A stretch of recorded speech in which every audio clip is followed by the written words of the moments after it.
Hello, welcome to Sadie's Diary. This is my third video on YouTube. Guys, thank you for the support so far. If you haven't watched my first and second video, I think you should add that to your playlist and watch those videos after this one. Sadie's Diary, we talk about living and thriving and everything in between living and thriving. Here we thrive. That's the only thing we do. We live and we thrive. Yes, I know there are obstacles. Yes, I know that things do not go the way we want them to go sometimes, but despite, we thrive, right? So let's have that mindset first of all. No matter the circumstances, no matter the situation, internal and external factors, we thrive. Yeah. Talking about living and thriving, I'm going to talk about today is unforgiveness. So what about forgiveness? When I said forgiveness, what came to your mind? Are you thinking of someone that offended you? Maybe, maybe not, but I'm going to talk about forgiveness from two perspectives, forgiving others and forgiving yourself, because this is a major thing that holds us back and limits us, from thriving the way we ought to thrive while we live our lives. I'll jump right into it. So I'll start from the other's perspective. I try to group things that offend us into three categories. There are more. This is just me sharing my thoughts, right? And I am still learning.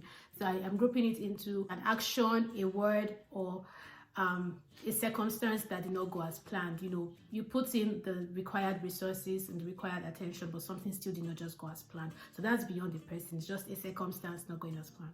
I learned something many years ago on, I think, Pastor Abraham or Jeremy. He said that when someone says something that hurts him, what he tells himself is that the person has just used their mouth the best way they know how to use it. We all have mouth, right? And everyone, is free to use their mouth the way they want to. So that's how the person has chosen to use the person's mouth. And one thing I tell myself is when someone says something that hurts me or does something that hurts me, I cut the person some slack and say, oh yes, I'm upset, but actually this person doesn't know better. This person is ignorant that this action or this word would yield a negative chain effect or cause me to be down or cause someone around me to be down.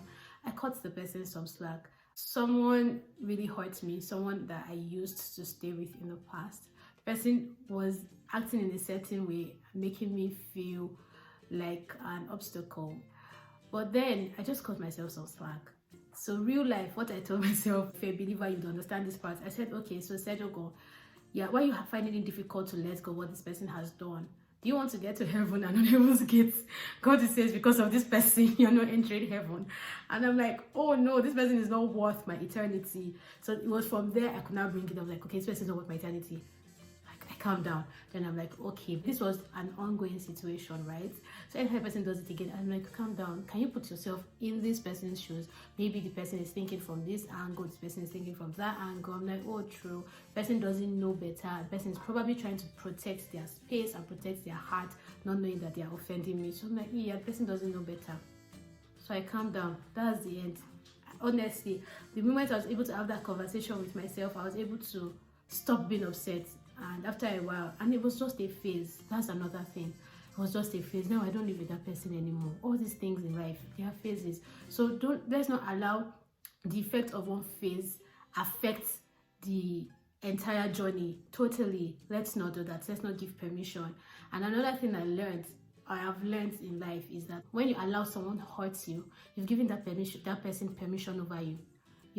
To rule you in a way, because anytime you see that person or hear something about that person, your heart is tightened. You feel a grudge. So the person might be moving about their lives, but you are the one with the grudge. You are the one still having a lot. So on behalf of everyone that's offended you, said something, done something, I apologize on their behalf and say, for you to be able to live and thrive, just let go. Forgive. Just imagine they did not know better. Don't say, yeah, but how did she know better? How would he know better? He has been in this company longer than I have been there, or she has been my friend for 25 years. Still cut the person some slack. Just imagine they do not know better. That if they knew better, they would act better. This is a major aspect, forgiving others. There are other points, maybe any other time I feel like talking about it, or it occurs to my heart, talk about it, we'll talk about the other aspects and other points. Quickly, I'll move into, forgiving yourself. So yes, people offend us, but we do things that we are not proud of sometimes and be like, oh my God, I can't believe I let that opportunity go. Oh my God, I can't believe I actually said that to that person. This is me a lot of times. I'm still in that journey of overcoming what we call overthinking. Like, why would I have said that? Like, why didn't I say this better? Why didn't I act better? Why didn't I respond better? But you know what? Cut yourself some slack as well. It is even a good thing that you've realized that you fell your hand, if that makes sense. In cases where this has hurt someone, genuinely apologize to the person and ask yourself, okay, how can I not do this again, or how can I not say this again? And if it's a case of it's the person that triggered you, be true to yourself. What are your triggers? What will make you do things that you would not be proud of? Highlight those triggers and take note of them, such that when you start sensing those triggers coming around, you do what? You flee. So yes, forgive yourself if you said something wrong to someone. Genuinely apologize. If the person still wants to live your life and live your space, respect it. It is a very painful process. See, I have been there. It is a very painful process, especially when you are genuinely sorry. But you know what? You'll be fine. We'll all be fine. We'll get over it. And just tell yourself, okay, next time, how can I do this better? If possible, have an accountability partner. Please, if you see me trying to behave in this certain way, please just call my attention to it. And lastly, if it is an opportunity you think that you mishandled or you misused, yes, I know we all feel bad. Oh my God, I did not maximize this opportunity very well. I did not maximize this chance.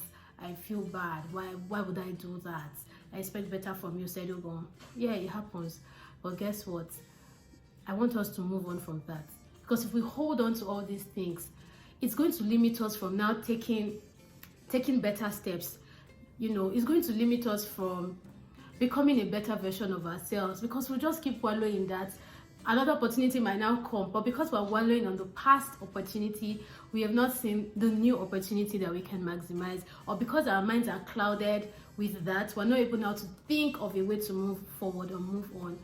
And if you're a Christian, I just want you to know that there's no opportunity that you've lost that is final. God daily loads us with benefits on a daily basis. Yes, so as I'm talking to you, I'm actually talking to myself as well. So yes, I mishandled that opportunity. I'm genuinely sorry. I'll ask for mercy from God, or if I can ask for mercy from a physical person as well. Yes, and then I would, just tell myself as a believer, the path of a just is as a shining light that shines brighter. I will have better opportunities.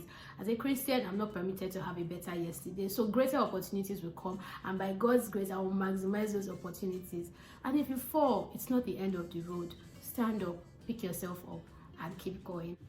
Something I forgot to mention earlier is the difference between forgiving and moving on. Yes, both of them can happen, but also you can move on and not forgive the person. Like, you know what? If you're a Yoruba person, there's something they say, Musafejo. I'm not ready to talk about it. I try to be mature, but you have not forgiven the person. So yes, it is good to move on, but while moving on, please ensure forgiveness is in place. And forgiveness is not instant. Don't be too hard on yourself as well. Forgiveness is a journey. It takes a process. So please, yes, we will all need to move on, but alongside moving on, let's ensure as we move on that we have forgiven. If not, it will be the case of you're trying to be mature while you are still immature, if that makes any sense. But yeah, thank you.